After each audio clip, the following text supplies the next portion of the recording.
Halo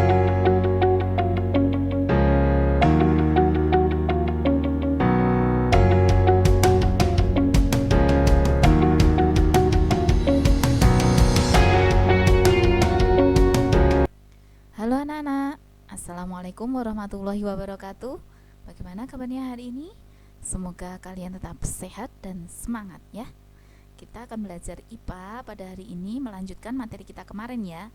Masih di bab 2 tentang klasifikasi makhluk hidup.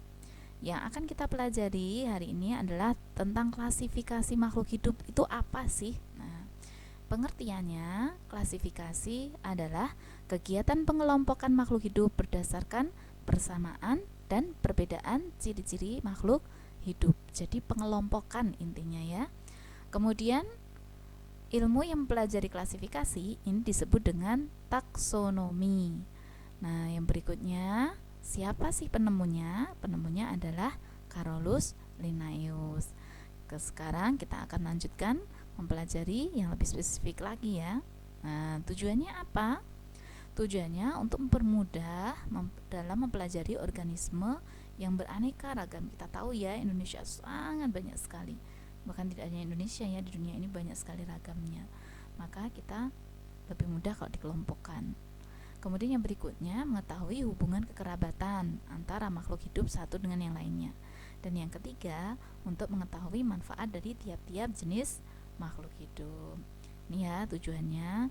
Nah, sekarang klasifikasi itu bisa berdasarkan pada ciri-cirinya.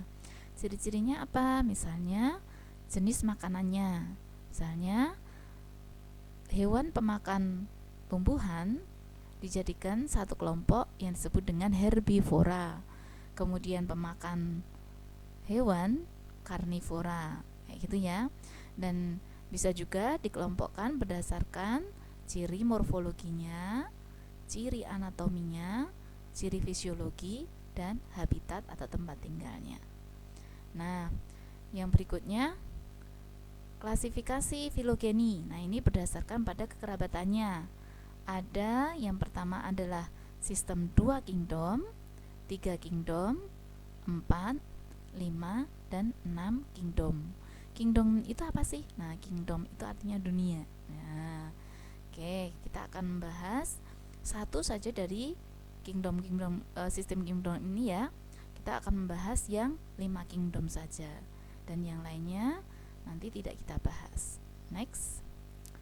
Nah, sistem 5 kingdom, pencetusnya adalah Robert H.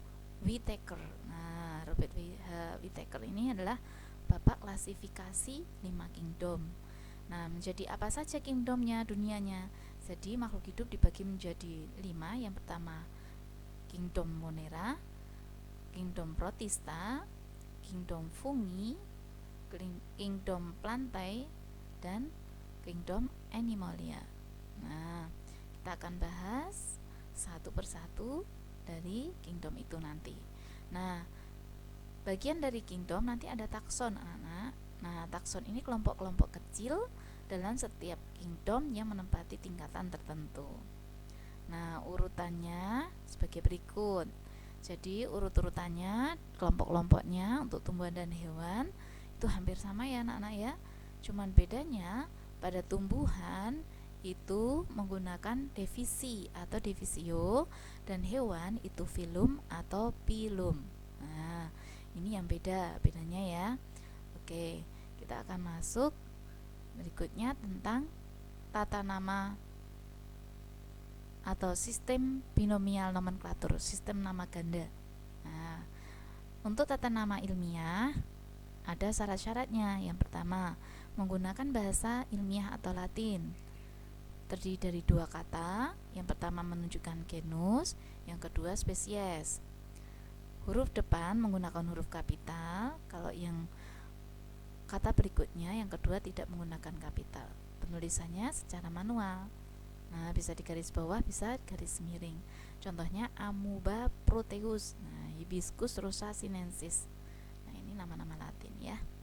Oke, kita akan mulai masuk 5 kingdom.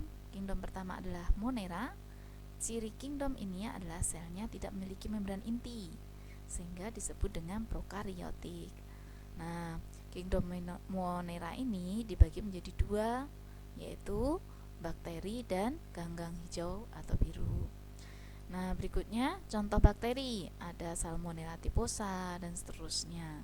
Nanti bisa kalian pelajari lebih lanjut ya di buku.